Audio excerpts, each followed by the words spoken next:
Jesus quer te dar água cristalina. Jesus está te chamando. Efésios capítulo 2, irmãos. Diz assim: e vos vivificou, olha que palavra maravilhosa, estando vós mortos em ofensas e pecados, em que no outro tempo andastes segundo o curso deste mundo, segundo o príncipe das potestades do ar, do espírito que agora opera nos filhos da desobediência, entre os quais todos nós também antes andávamos nos desejos da nossa carne, fazendo a vontade da carne e dos pensamentos, e éramos por natureza filhos da ira, como os outros também. Amém? Muitos dizem assim: todos são filhos de Deus. Mas aqui nós temos mais uma declaração. Nós éramos, antes de sermos ressuscitados, vivificados, filhos da ira. Filhos da ira. O que quer dizer? Quer dizer que nós iríamos receber a recompensa dos nossos maus feitos, chamado pecados. Então éramos filhos da ira. Agora, vejam que coisa gloriosa e grandiosa que o Senhor fez. Olha, prestaram atenção no início? E vos vivificou. Esta palavra no dicionário é tornar dar vida, é o mesmo que ressuscitar. O mesmo que falou isso aqui aos Efésios, pelo Espírito Santo de Deus que usou ele falou também aos Colossenses, capítulo 3. Se já ressuscitaste com Cristo, buscai as coisas que são de cima. Porém, uma pessoa que Deus dá a vida novamente, pode morrer. Bom, nós estamos falando de uma vida espiritual. Por isso Jesus disse para alguém que ele falou: mestre, seguir-te-ei, mas deixa primeiro eu enterrar meu pai.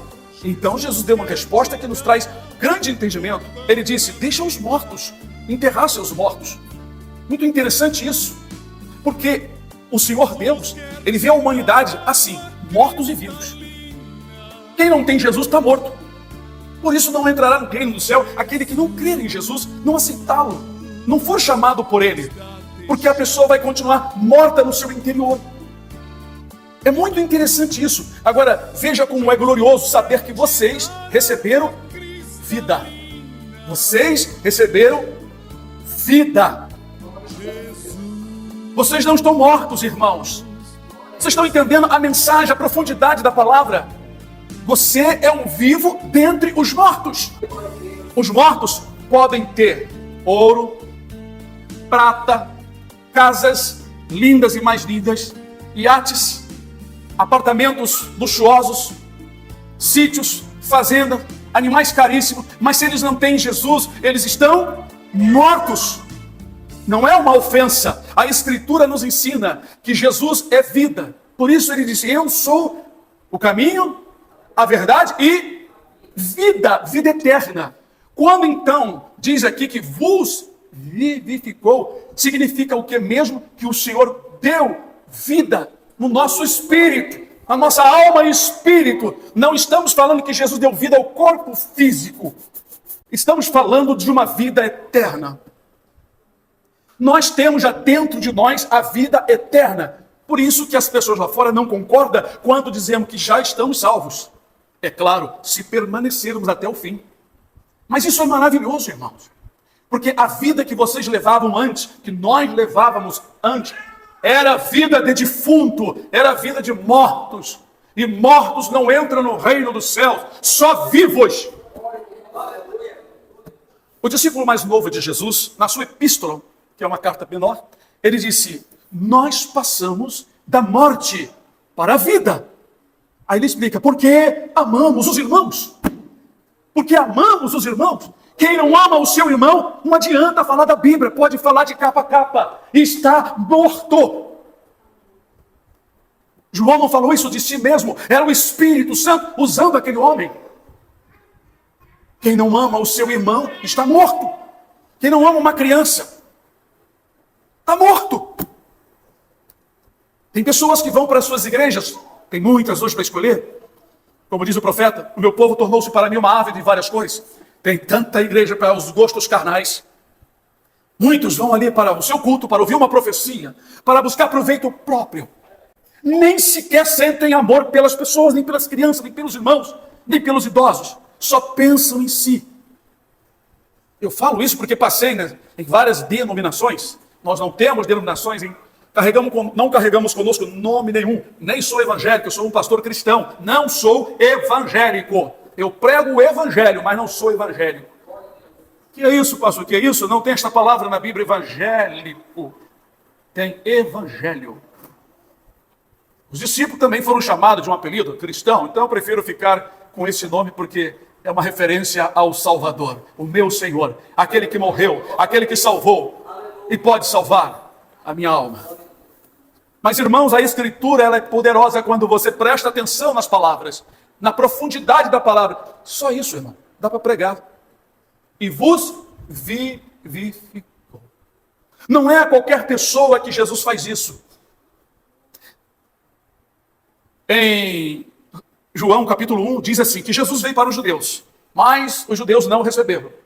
No entanto, todos que receberam e que recebem a Jesus, a pessoa recebe o poder para ser mudado em filho de Deus. Ele deixa de ser filho da ira para ser filho de Deus. Como que isso acontece? O Espírito Santo, quando vê que o coração da pessoa se abre para Deus, ele entra no interior. Como está escrito em Romanos 8, que o Espírito Santo testifica com o nosso espírito. É por isso que vocês estão observando tanta gente na internet e por aí no mundo inteiro, gente com suas igrejas, pastores estranhos, diferentes, falam da Bíblia. Falam até muito bem, mas muito diferente de um comportamento bíblico. Falar é fácil, viver é que Jesus quer. Ele fala de obra, praticar a obra. Mas só pratica a obra quem nasceu de novo. E só pode nascer de novo quem recebe vida. Vida. Vida. Vou falar uma coisa aqui só para adulto. O homem se casa, ele tem dentro dele, como a mulher também, cada um tem uma propriedade que junto vai formar um corpo, vai formar um corpo. Mas isso só acontece quando existe uma junção. Então, um se envolve com o outro e ali começa uma vida. É assim. Quando uma pessoa ouve a palavra e ele se envolve com Jesus e Jesus se envolve com ele, ele recebe a vida e uma criança espiritual começa a nascer dentro daquela pessoa. É maravilhoso, irmão. Eu estou aqui me arrepiando porque eu sei, irmãos, em quem tenho crido e sei o que eu estou falando. É maravilhoso. Isso é para você pensar, puxa, eu não sou qualquer pessoa. Você não é qualquer pessoa. Você agora é espiritual, não é mais carnal. Então não dê lugar à carne, não deixe a carne dominar. Se o homem cristão está sendo atraído a olhar a coisa que não deve, repreende e olha para outro canto. Você nasceu de novo, por que vai morrer? Quer morrer espiritualmente?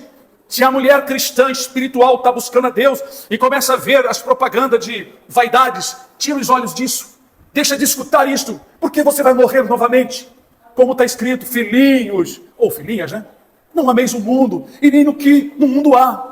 Quem ama o mundo, o amor do Pai não está nele, verdadeiramente aperfeiçoado. Deus quer aperfeiçoar o amor dentro de nós, mas nós temos que nos desligar, soltar o cabo da nau, tudo que nos amarra nesta vida. Como nós pregamos, o mundo é uma ilusão. A vida natural, material, é uma ilusão, é uma vaidade em si mesma, porque não é eterna. E tudo que não é eterno é vaidade. Então nós vemos na palavra que maravilha quando encontramos homens e mulheres espirituais, já estão vacinados. São tentados? São, mas estão vacinados. Veja bem que a palavra, ela é tipo aquela montagem daqueles joguinho que vai montando, vai aparecendo a imagem. Nós precisamos expor a mensagem, fazer uma exposição de versículos para você ligar um com o outro e entendê-los. Como dizem Salmos, a exposição da tua palavra dá luz e dá entendimento. Então o Espírito Santo falou e fala novamente em livro de Romanos 8, que a inclinação da carne é morte. Quer dizer, se a pessoa espiritual nasceu de novo, recebeu o Espírito Santo, está frio, não sente vontade de orar nem de jejuar, é sinal que a morte está chegando novamente. Você pode morrer. Você pode morrer, ficar na sepultura, dentro da igreja morto, cantando o hino morto, lendo a Bíblia morto ou morta, porque o Espírito Santo que traz a vida já não está operando. Quando o Espírito Santo está operando, nem calor, nada desta vida, nem frio, nem teto do templo tirado por bombas, como nós já vimos, vai impedir os verdadeiros cristãos de estar ali adorando ao Senhor. Então diz lá que a inclinação da carne é morte. Por isso que o cristão tem que ter cuidado para não viver na carne, para não morrer. Tem muitos crentes mortos pensando que vão subir no arrebatamento e não poderão ir, porque não percebem que estão mortos. Porque o cego não enxerga nem aquilo em que tropeça, diz no livro de Provérbios. E é o que o diabo faz. O Espírito Santo é entristecido, ele se afasta do crente, o crente pensa que está no Espírito, não percebe que já está na carne e não consegue entender as coisas de Deus mais, porque não tem mais o discernimento espiritual. A luta é constante? É. Se você não lutar, o inimigo vai dar gargalhada. Ele sabe tentar levar a pessoa a buscar coisas da terra. As pessoas começam a dar muito valor às coisas materiais, o Espírito Santo fica triste e ele termina se retirando, porque ele não pode ficar numa pessoa em que está buscando as coisas materiais em primeiro plano. Então o Espírito Santo vai se entristecendo, chega a um ponto tão grave que a pessoa não percebe. Eu estava numa igreja uma vez e o Senhor revelou a uma pessoa em sonhos que tinha uma irmã lá no nosso meio, que o Espírito Santo já tinha se retirado dela e ela não sabia. Ela não sabia. Porque o diabo faz a pessoa não saber. Ele faz a pessoa ficar cega. Imagina aquele pastor do Apocalipse. Ele nasceu de novo. Ele vivia em uma vida nova.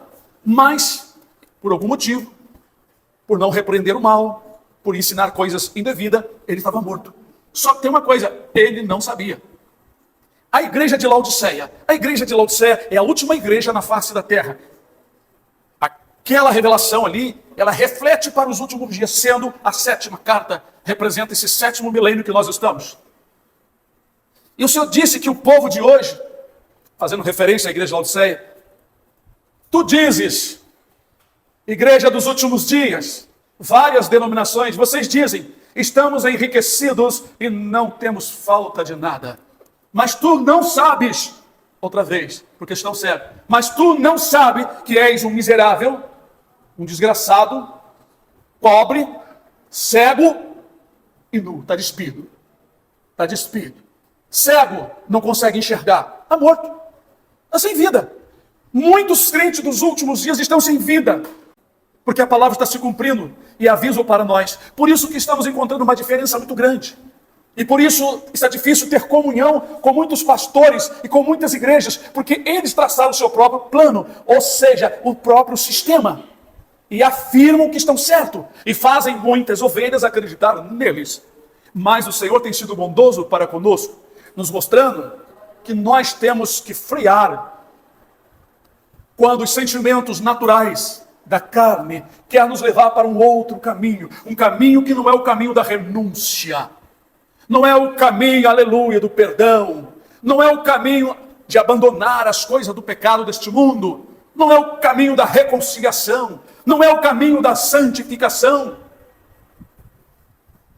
Por isso, os apóstolos, ainda estando vivos, eles sempre estavam alertando aquelas igrejas, para que aqueles irmãos vivos, em espíritos, não viessem a morrer novamente. Por isso nós lemos as exortações, e essas exortações não era e nem é exatamente para as pessoas de fora, mas para aqueles que estão buscando a Deus. É uma advertência, veja, vou ler novamente.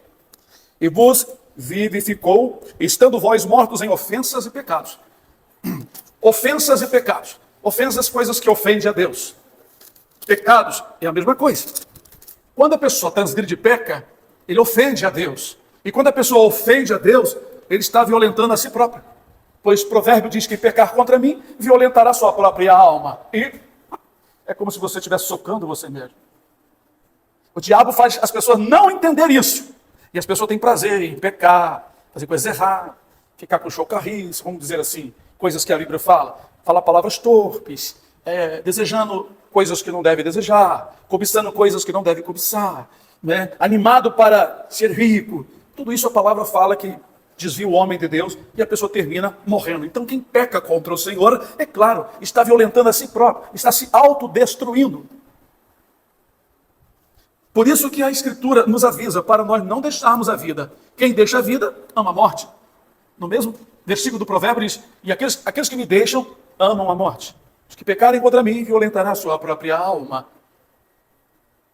Uma vez fizeram uma imagem de um homem na frente de uma televisão dando gargalhada com o humorista, com as coisas que estavam passando ali. E ele ria, mas o diabo estava na alma dele, a alma dele sendo torturada, só que a pessoa não percebe isso. Porque a pessoa que já está na carne não percebe.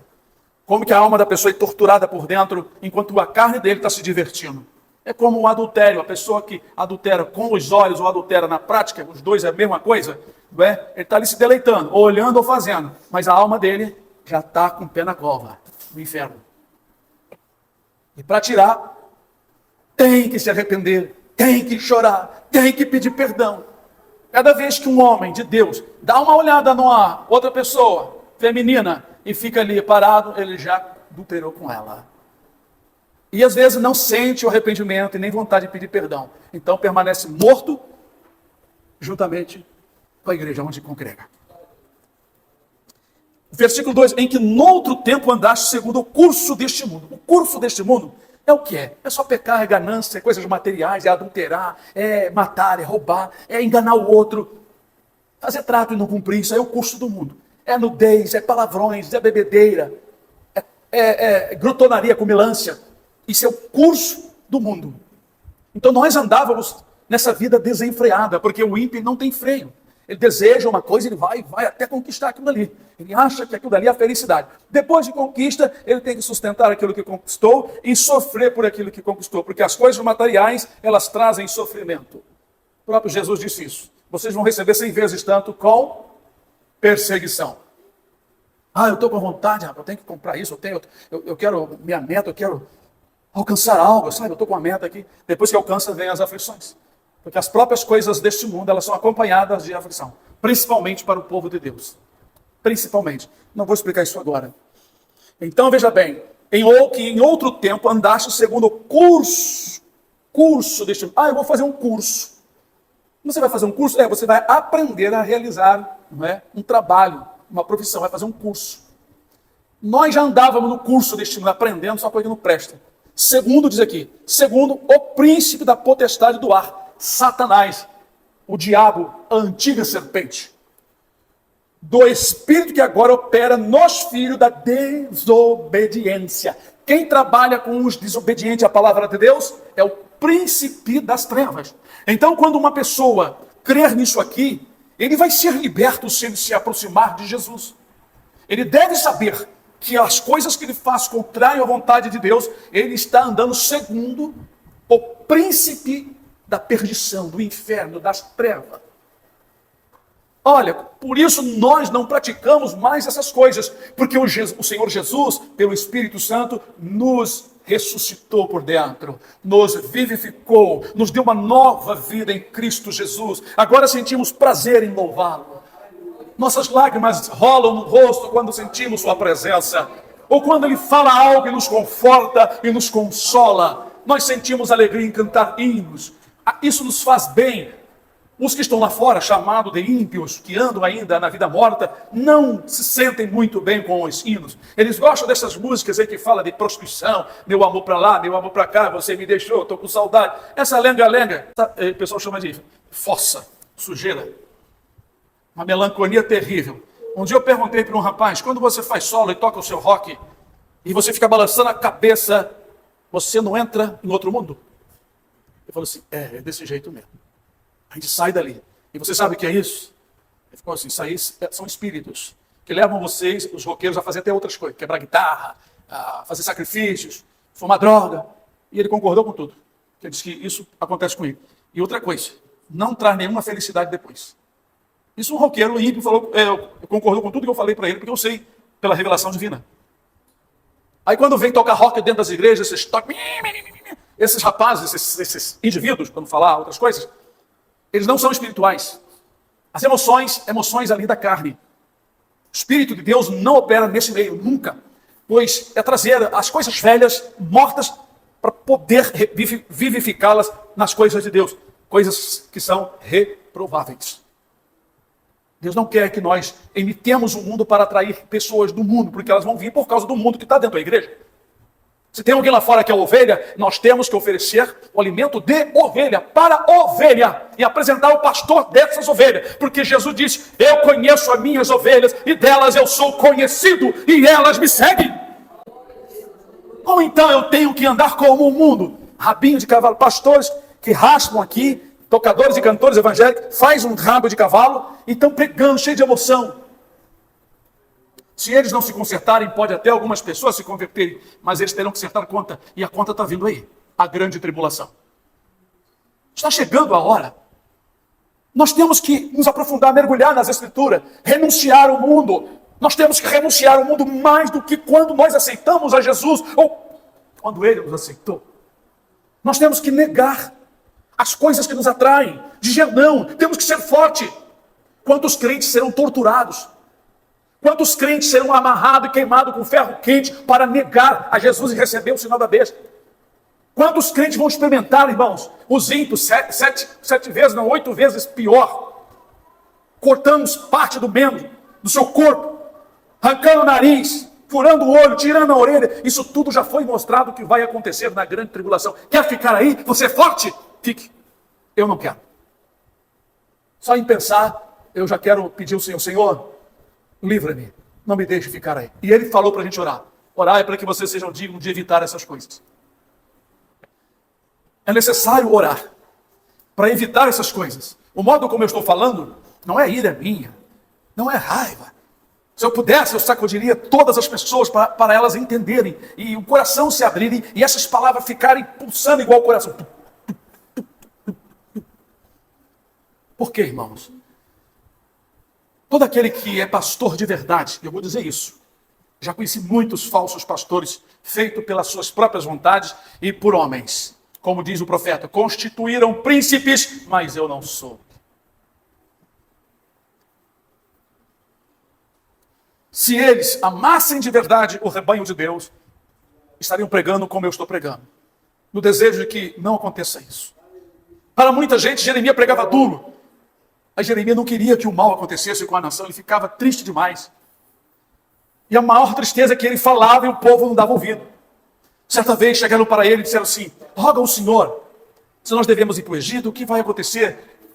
Seja a palavra que o Senhor falar, nós vamos cumprir, seja ela boa ou ruim, ou má. Jeremias, com todo o seu coração e amor, passou 10 dias clamando ao Senhor. O Senhor poderia ter respondido no outro dia, mas deixou passar os 10 dias. Eu estava perguntando para o Senhor isso. Por que, Senhor, passou tantos dias? Se ele era um profeta, e o Senhor me fez entender, para o povo entender que o meu servo estava me buscando. Então eu prolonguei para que o povo entendesse. E para que o povo acreditasse que foi eu, porque poderiam, alguns deles, Deus é que sabe, dizer: te pedimos hoje, amanhã, seja outro dia, você já respondeu, isso aí você que criou. Mas não passou 10 dias. O homem de Deus, ele suplicando. Deus só respondeu depois de 10 dias. Quando Jeremias trouxe a mensagem, eles disseram: não foi o Senhor que falou com você, não foi Baruque que te incitou. Nós não vamos para Babilônia, nem vamos nos render, nós vamos para o Egito, ainda levaram o profeta. Aí depois veio a palavra, o que Deus ia fazer com eles. Então, irmãos, isso ainda acontece. Se nós falarmos e pregarmos ao contrário aos ideais, aos sonhos de muitos crentes, muitos irmãos, de muitas pessoas de fora, vão dizer que estamos falando de nós mesmos. Mas agora é a hora, irmão. Jeremias estava assim muito angustioso, muito triste. A angústia tomava conta dele porque ele não desejava a maldade do povo. Ele pregava com firmeza, mas não era porque ele tinha ódio deles. Pelo contrário, ele amava o povo. Alguns dizem que ele era chorão, ele chorava pela causa. É muito triste, irmão. Você tem uma visão de crentes e crianças, seus filhos rebeldes que vão ficar aí. Criança, tem muita gente que pensa: as crianças vão ser levadas. Nem todas, nem todas. Criança que já sabe fazer o mal e bem, já são rebeldes aos seus pais, não vão ser levadas. E tem criança de 5 anos que já estão muito rebeldes. Não vão no arrebatamento. E juntamente com alguma de suas mães ou pais, ou seus pais, vamos dizer assim, algumas mulheres vão ficar com seus filhos, alguns pais vão ficar com seus filhos, ou ambos vão ficar todos juntos. Outros serão todos levados, se for uma família que todos estão buscando o Senhor. Isso dá tristeza. Não tenho prazer de pensar nisso. Toda noite, esses dias eu tenho clamado ao Senhor. Falei: Senhor, eu tenho repetido as minhas orações. Desperta, Senhor, teus filhos. Desperta as famílias. As pessoas estão pensando que vão ter muito tempo. Olha que para uma pessoa chegar a um sentimento de santificação, demora, hein? Porque começa aqui de dentro. E a pessoa tem que entender. Tem gente que está nas igrejas andando de roupas compridas e fazendo tudo ali, mas sem entendimento. Achando que aquilo ali vai levá-los para o céu na hora do arrebatamento. Não. É ter um coração quebrantado e contrito. Começa aqui de dentro. Começa aqui de dentro. Se eu nasci de novo, eu estou vivo, eu sirvo a Jesus daqui de dentro, do meu espírito, do meu coração, do meu sentimento. E as coisas de fora vão acompanhando, porque se eu tenho um sentimento em Jesus, se eu amo o Senhor, eu não tenho dificuldade de obedecer os seus mandamentos. Isso é maravilhoso. Como é que você sabe que você ama o Senhor? Quando você se policia, você é o sentinela, você é a cidade e você é o sentinela. Você é a cidade e você é o vigilante. Você está sempre preocupado em dar o melhor para o Senhor. Você está sempre pensando, será que isso foi bom, Senhor? Será que eu agradei a Ti, Senhor? Oh, meu Pai, eu quero melhorar. Eu falei uma palavra, Senhor, que acho que não foi boa. Senhor, me ajuda a orar, me ajuda a melhorar, me ajuda a perdoar. Eu não quero, Senhor, ficar com rancor de ninguém. Oh, Senhor, me ajuda a isso. Eu quero ser justo, eu quero ser perfeito. Eu não quero ser parecido com os ímpios em coisa alguma. Oh, Senhor, eu quero que as pessoas me olhem, vejam em mim, como diz o Salmo, tudo que há em mim bendiga o seu santo nome. Eu quero que as pessoas vejam meu carro, minha roupa, minhas palavras, meu jeito, tudo em mim como um cristão e não como um mundo. Eu não quero ser participante com eles. Eu não quero levar comigo as ideias, as novidades, as vaidades, as inovações. Eu quero ser uma coisa só diante do Senhor. Eu sou assim, irmãos. Eu sou assim, sabe? Deus, Ele se agrada de quando nós não seguimos o curso deste mundo como nós lemos aqui. Porque a partir do momento que você recebe a vida, você nasceu de novo. Você não pertence mais a este mundo. Não tem nada a ver mais com seus vizinhos, nem parentes, nem amigos. Você agora é uma propriedade de Jesus. Você é uma pedra preciosa de Jesus. Lembre-se que Ele se despojou da sua riqueza. Até Ele contou uma parábola dele mesmo. Fez-se pobre para nos enriquecer. Nos comprou com o seu sangue. O que diz Jesus na sua parábola? Um certo homem encontrou uma pérola num campo. A pérola é a igreja. É você que ele viu. O campo é o mundo. E pelo gozo daquele achado, ele foi e vendeu tudo quanto tinha. O homem era rico, tinha palácios, tinha casa, vendeu tudo porque tinha que comprar o campo. Deveria ser um campo muito grande. E ele, aquela alegria, veio, comprou o campo e adquiriu aquela pérola preciosa. Aí a parábola, ele fez uma comparação de alguém que tinha acontecido isso. Por exemplo, né, se eu sair aí, for fazer uma visita a alguém aí, eu encontrar, por exemplo, uma pedra de ouro, eu vou ficar quietinho, né? Eu vou falar para o dono, quanto é que você vende aqui esse pedaço de terra aqui? Ah, eu quero tanto. Aí se for mais o dinheiro que a gente possa conseguir, eu vou arrumar até um empréstimo. Aí vou lá, né? Isso já tem acontecido. Então ele contou uma história verdadeira, comparando com ele mesmo. A expressão vender. Não, quem deu foi Deus. Ali, Jesus, ele se despojou da sua glória. Ele sendo rico, a Bíblia diz, ele sendo rico, fez-se pobre, quer dizer, deixou, é como se tivesse vendido tudo.